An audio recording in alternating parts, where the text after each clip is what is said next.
Hey guys, welcome back with me again in this channel. On today's tutorial, I'm gonna show you how you can record a video using the ShotCut apps.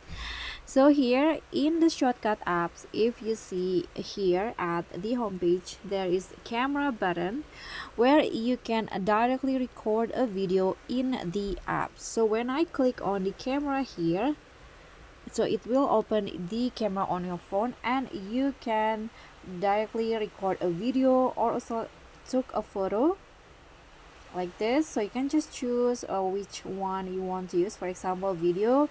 You can also do the front camera by clicking on the flip camera here like this, and there is also flash option, timer.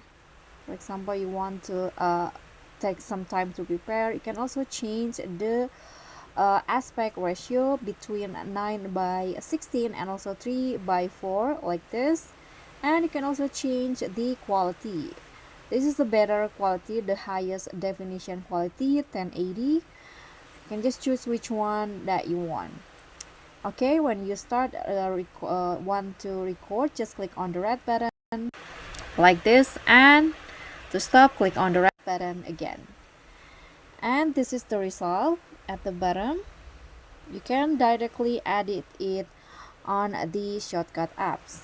So that's all from me. Thank you so much for watching. Don't forget to like, comment, and subscribe, and also click on thanks. Bye.